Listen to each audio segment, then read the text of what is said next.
My name is Kateryna Odarchenko, and today we will talk about advocacy campaigning and public affairs campaigning, so how it works and how you can create your own advocacy campaign.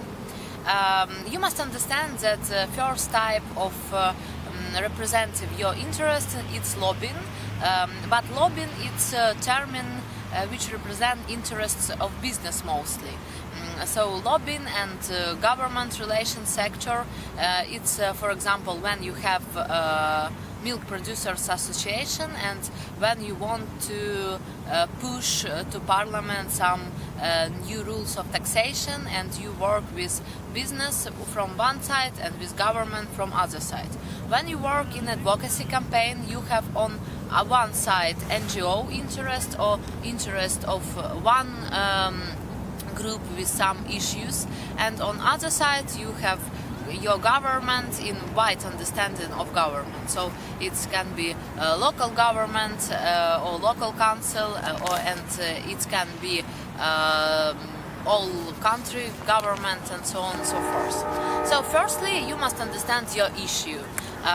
Most understandable as example, it's issue of protecting animals, or it's issue of protecting people with disabilities, or it's issue of protecting environment and so on and so forth. So this issue must be really important for some groups of people, and this issue must collect all resources from human resources till money resources, because you haven't, for example, big business as beneficial of this project.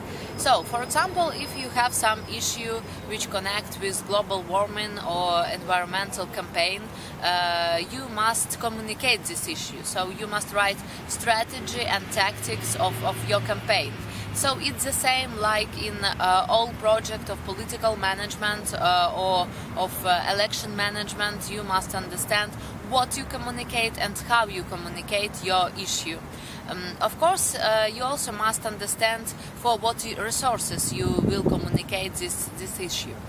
So when you write your strategy and when you test your strategy, how society understands your issue and how the best communicate with your resources. For example, if you have not so much resources, you don't go to advertise on TV, you will go to advertise in digital marketing or to advertise with your volunteers, or to communicate people with people, yeah? And so it's very important to choose the right tactics in this sphere. And also, if you communicate good your issues, if you really set to all people why it's important for your babies, for new generation, for your country, and so on and so forth, people must want really want from their heart to give to you their time, their money, and so on and so forth. If you collect persons, for example, for signing your petition, or for some march, or for some demonstration, you also must give to them some signs. So these signs can be your coat on with some color. It can be some type of hat. It can be also some posters, and of course you can sell these posters or these signs, because people can buy, for example, your hat for $10 to help all country campaign and to help to communicate your issue.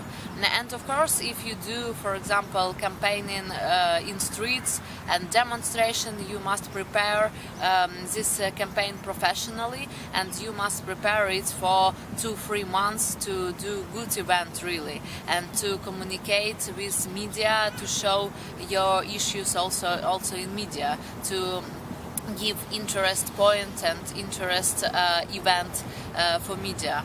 But it's also possible when, for example, 1,000 people believe that global warming is a really important issue and it's a really main problem. They give to you for $10 and it will be $10,000. So it's good money for your office holding, for some polygraphy, for posters, for digital communication, or some little ads in digital or target communication in internet, and so on and so forth. So it's called crowdsourcing or crowdfunding. So it's collecting resources and collecting money for your advocacy campaign.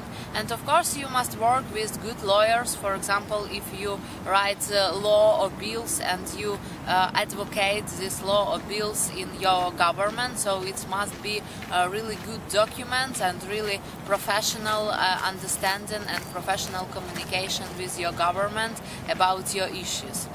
So it's possible to do not only in the United States, it's possible to do also in the countries of post-Soviet Union area and in the countries with developing democracy. So good luck to you, and you also can give your answers, give your comments and give your letters to this video. Thank you.